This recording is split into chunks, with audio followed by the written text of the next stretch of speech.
Let's talk about IMU. Hi everyone, if you don't know me, I am basically, and my name is Bei Mei. You can call me Mei or you can call me Bei. As a former student from IMU, this is for all of you that are thinking of going to IMU or are preparing to go into IMU. This is your basic starter kit and I'm here to help you.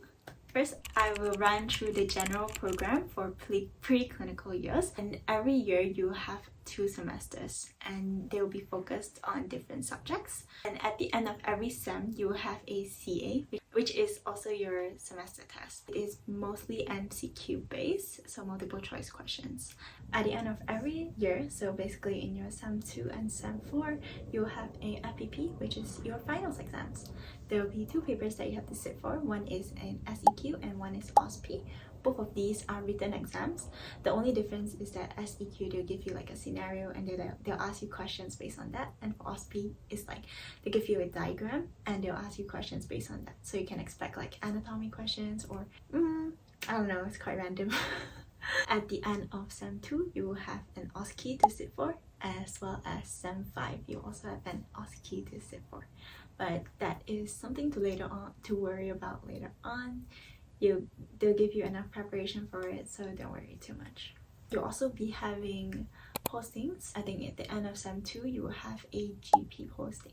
At the end of sem 4 you have an elective posting which goes for 3 weeks. You can decide which hospital you want to go to and which specialty you want to go to. During sem 5 you will be posted to hospitals, district hospitals. So for me it was in Jempol as well as Kuala Baru. You'll be spending 1 week each in each of the hospitals with your group. This time you'll get to bond a lot with your group and you get to know them very well. Okay, so the next part we will talk about is orientation and what happens when you first go in. For the first week, you'll be having orientation and that will be followed by an MPU, which is basically like a Malaysian syllabus, just some modules that you have to complete. But you don't have to worry too much about it because the lecturers will always help you. They just want to make sure that you pass. As long as you get like 100% attendance and you pass the course, you're settled for the marks don't count into your final score. So yeah, just take it with a chill pill and just have fun.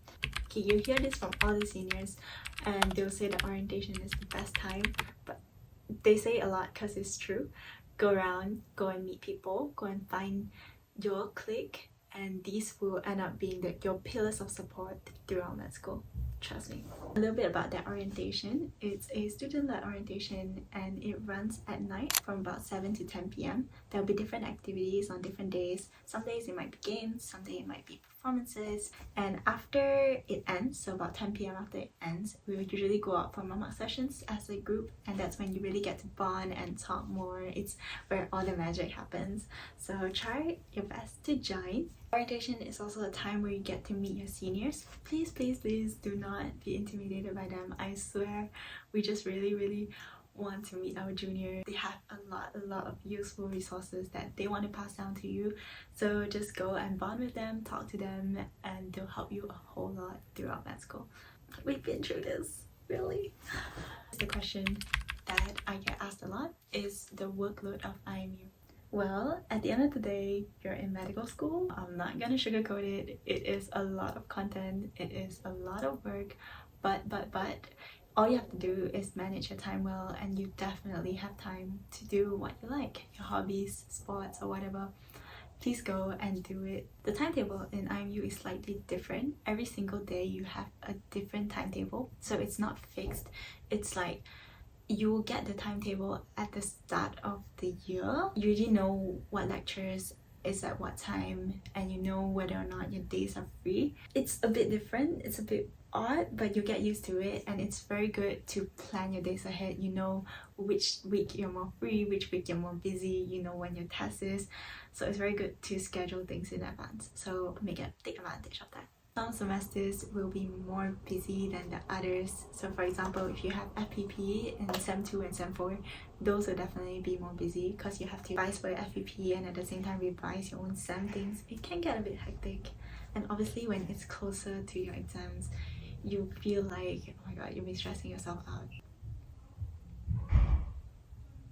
But my best advice is still go for that lunch date, still go for that badminton session, still go for that dinner with your family, because you can make time for that and you need that to recharge, or else you will burn out. Like, trust me, I've been through it. Okay, so the next one is a popular one, which is PMS. So if you do not know about PMS, PMS is a partner medical school program that IMU offers. So you'll be doing your first pre-clinicals in IMU and you head on over to a partner medical school either in the UK, in the Australia or Northern Ireland for your clinical years, and you'll basically graduate from that uni with that degree.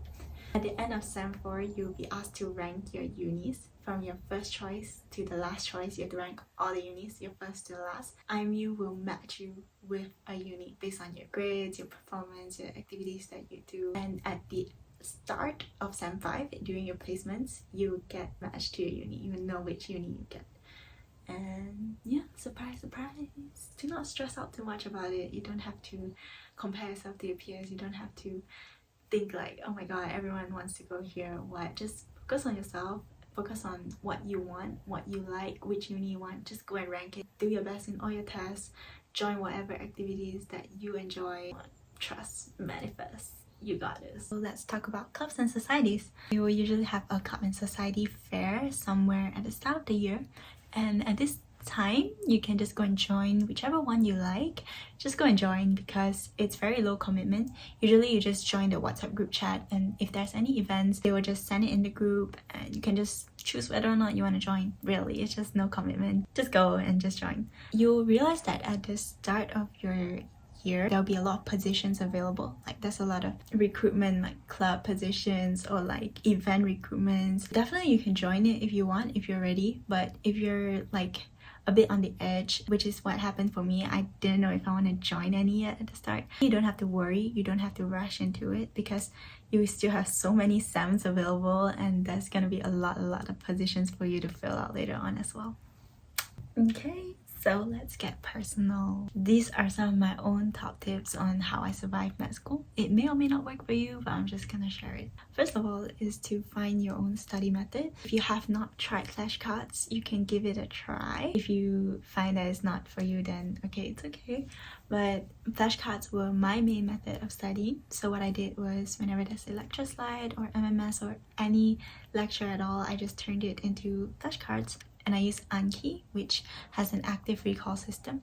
So I just review my flashcards when they come up, and this really helps to ingrain the information into your head, which works very well when you have a ton of information to study.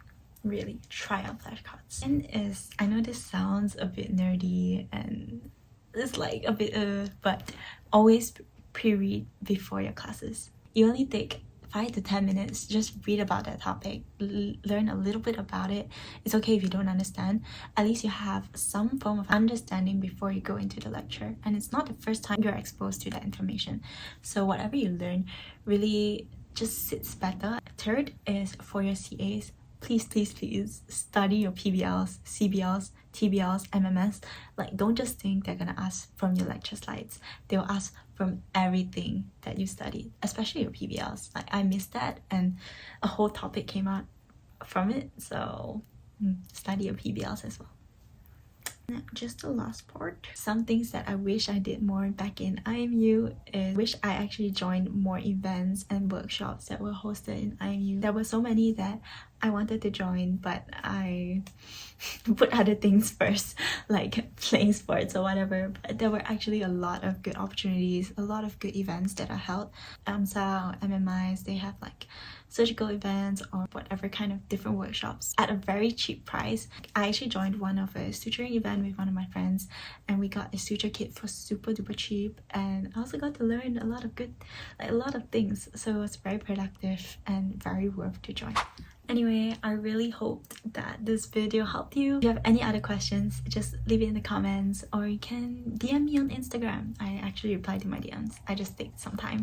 All the new students that are going in, or if you're just starting out med school or whatever journey you are on in your med school, I wish you all the best, and don't forget to enjoy the process while you're at it. You don't have to compare yourself to anyone else.